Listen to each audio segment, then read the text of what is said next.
Astăzi am făcut poze la Mustangul Pain, l-am photoshopat și am făcut să pară că mașina lui a fost rovită foarte rău în parcare. Dia, care era complice, era sus cu el, filma un vlog, i-am trimis poza pe WhatsApp și era să facă un atac de inimă. Ei, eu salut, eu sunt Sherry și probabil că n-ați văzut niciodată un vlog de-al meu în care să vorbesc așa încet la început. Dar asta este pentru că plănuim o farsă pentru Pain și are geamul deschis la balcon și ne poate auzi. De-aia trebuie să facem liniște. Sunt aici cu Bogdan, care va filma acest prank, și cu Goguci, care va face practic acest prank să se întâmple. Treaba e în felul următor. Goguci aici de față este expert în Photoshop. Știe să manipuleze poze, știe să facă, să pară niște chestii foarte realiste în Photoshop, să pară că niște chestii sunt acolo care nu sunt acolo. Noi suntem acum în cartierul Pain. Pain e sus cu Dia, filmează un vlog. Dia e complice la tot ce se întâmplă aici.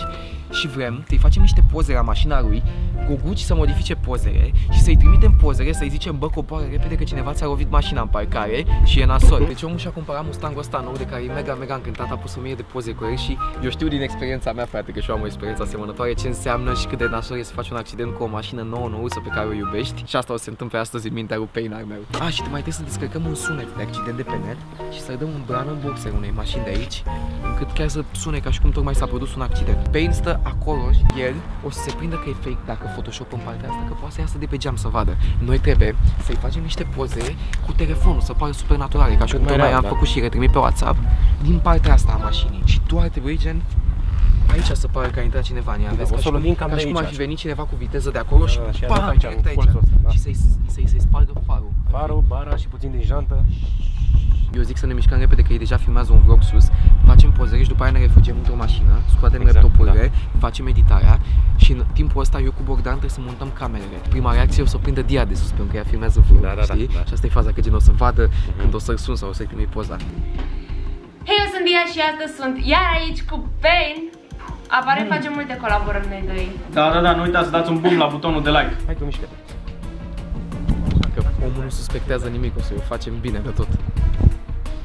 Atinge-o leacă, așa, bravo. Aia e, gata. Vreau și eu să știu să fac fundiță în cap. Mamă, cum arăt. Da. De pe atunci. Bun, deci am trecut la etapa de procesare a pozelor. Suntem aici cu Goguci în mașină, care deja se uită prin poze. Trebuie să alegem o poză, să o băgăm în Photoshop și să reușim în 20 de minute maxim, pentru că Dia deja se apropie de final cu filmarea vlogului. Să facem toată treaba asta să se întâmple. Goguci, în 20 de minute reușești? Da, cum să nu? Ești Facem sigur? tot posibilul. Da, să sperăm. Bă, frate, hai să încercăm, că ai un pic de emoție, a? am văzut Instagramul tău, frate, deci crezi niște poze de pică fața. Trebuie să reușești. N-are cum. Acum dați-vă și voi cu părerea. Da, asta. Asta pare cea mai credibilă poza asta. Ok, ia zi, spuneți băieți, am dat și farul ăla în jos. Ok. Fă distanța mai mare acolo, între alea, părea mea. Vezi, aici unde se face ruptura. Da. Nu te simți ciudat când stau așa trei oameni și se uită la... Ba da, de obicei lucrez singur. Ce faci acolo? E super ciudat tu ca profesionist să lucrezi în ceva și se uită lumea așa la tine peste umăr ce lucrezi. E o chestie cu care mă mai confrunt și eu și mi se pare super ciudat. Ai impresia că te controlează, mai ales când stă în spatele tău, mi se pare și mai ciudat. Da. O să-i stea inima lor. Eu așa zic, da, eu zic că chiar o să-i stea inima lor. Dacă eu m-am simțit foarte prost când mi-am editat mie mașina și aveam așa un feeling din ăla nenorocit, știi, când lovești chestia și trebuie la mai reparație. Și eu m-am simțit foarte prost când am lovit mie mașina. Da, o chestie și de bani și de timpul ăla și că ți-ai lovit lucruri, știi? Te gândești, mamă, oare o mai fi ca înainte? Da, parcă nu mai era fel, Eu am OCD de genul ăsta. Știi de ce Pain nu râde la glumele mele niciodată? Spune. Că nu reprinde. Sare pe dar nu reprinde. Acum hai să încercăm să căutăm un efect audio de car crash. Ia.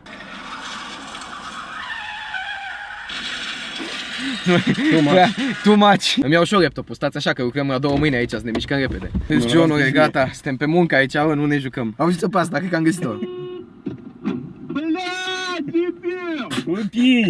Briat! Pizdieț! Ia. Asta e sever. Sunt prea severe toate efectele, ceva minor. Ia caut minor care uite cum sună toate, zici că era 200 la oră. Eu cred că...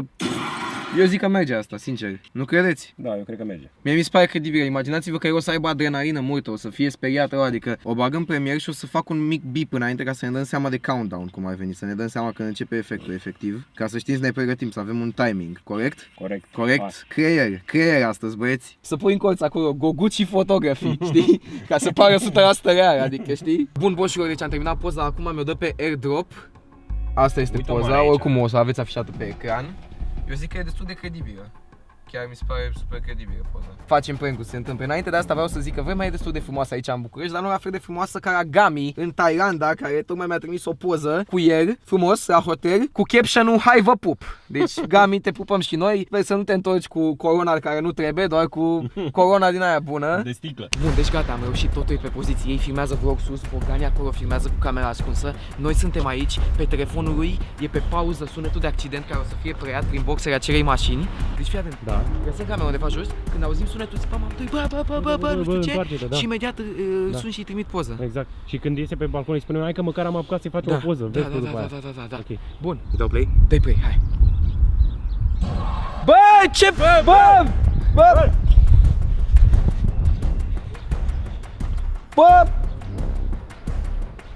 Bine, 7 să fie. Bun, este timpul să alegi următorul candidat. Mi-a trimis și...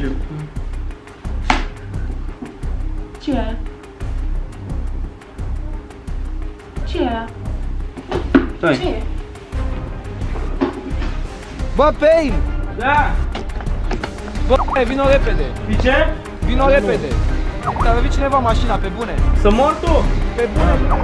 Așa a fugit să mor! I-am luat numărul eu. Eu luam numărul. Oh my god, hai repede. Ai trimis poza?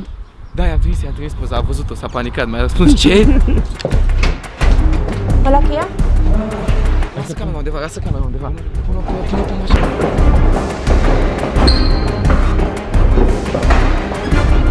Nici nu m-am încălțat bine.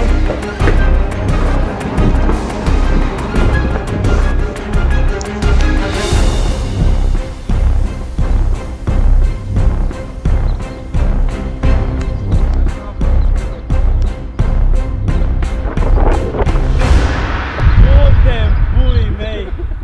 Bă! Sunteți nebuni la cap! Nu pot să cred! Dar mi că mușcă. Fac păiturile astea adevărate, mă, nu alea regizate. Mamă, cum a fost asta! Am mușcat-o? Am mușcat-o? Băi, simte cum îmi bate inima! Cred că am apucat să mă încălț. Aaa, știți cum îi bate inima? Ia, ia. S-a terminat cum îi bate Mamă, inima. frate. Bă, Deci a fost bună editarea, nu? Bă, să mor eu, deci... Ai văzut poza? Am văzut poza, m-am uitat, deci... O oră am lucrat pe poză. O oră? O oră am făcut în mașină și eu lucrat poza aia. Nu pot să cred. De-aia tot i-a filmat cu tine și de-aia v-ați filmat 2 vloguri împreună și noi nu, că eram pe aici. Tu nu ți-ai pus nicio întrebare de ce noi n-am stat cu voi sus? De ce tot trag de timp? Și de ce De ce Dia am lăsat plăcea de blocul tău timp? ca să filmez eu? Nu, pe bune, chiar n-am știut, dar... Doamne, dragostea mea, iubita mea, să nu te rănească nimeni vreodată pe lumea asta, că le rup picioarele și mâinile. Bogdan, ai filmat-o? O avem? Avem. Doamne, dragostea mea, inima mea, sufletelul meu. Bă, și eu sper că v-a plăcut prank-ul ăsta. Care... Da-te în pui mei, îmi stă inima în loc, o jur. Dia, e pe filmare când a văzut poza? E pe filmare? Și cum m-am uitat la poză și a rămas blocat, efectiv n-am zis niciun cuvânt. Dar n-am vrut să se uite, gen, era așa, gen. Și am ieșit pe balcon și v-am văzut aici și am zis, mamă. Sper să nu te răspund pe mine, Pain. Bă, și eu vă mulțumim că ați urmărit vlogul ăsta super forță, sper că v-a plăcut. Nu uitați să dați un mare follow pe Instagram la GoGucci, pentru că face o prelucrare incredibilă. Dați-i follow și cu Pain, dați follow și cu Dia, dați follow și la I am Pana Bogdan, dați follow la toată lumea. Vă mulțumim că ați uitat la vlogul ăsta. A ieșit ceva frumos, rău de tot. Ia zi, Pain, cum te simți? Acum liniștit, am fost panicat, ești nebun, am crezut că mor, am crezut că leșin. Dar când ți-ai dat seama că... Fii atent, când am văzut poza, am văzut, bă, ceva, prima oară nu mi-am dat Auzi, dar seama, tu știi? când ai ieșit pe balcon, nu ne-ai văzut pe noi cu camera în mână? Nu ai văzut posta cu camera în mână? Nu, n-am văzut pe nimeni, dar uite cum arată. Seama că tot ce vedeai erau 10.000 de euro, înțelegi, pierduți. Uite cum arată poza, aici. Tu e credibil. E chiar foarte credibil și când am văzut poza, Eram și aici, gen, mamă. Tu chiar nu te-ai întrebat de ce a venit Goguci azi să filmeze cu noi? am crezut că vrei să-ți faci poze, chiar nu aveam nici cea mai mică idee, jur. Ca întotdeauna, Boss, și eu vă mulțumim tare mult că v-ați uitat la vlogul ăsta. Lăsați în comentarii dacă credeți că trebuie să-i mai fac farseul ăsta mic. Și ca întotdeauna, dacă vă ceea ce îți este aproape frumos, v-aș dați un pumn butonul de like, să dați un mare share pe Facebook, chiar ne ajută foarte mult. Dacă încă n-ați făcut-o, să vă abonați, noi ne-am dus, vă pupăm, vă iubim, pa! Pe story, nu pe Facebook share. Am uitat ceva, trebuie să vă zic un secret, băi. Cel mai fresh merch doar pe shop.5game.ro. Știu că vă oftic, o fac din adins. Am zis cu băieții mei mereu mă simt de neatins. Orice problemă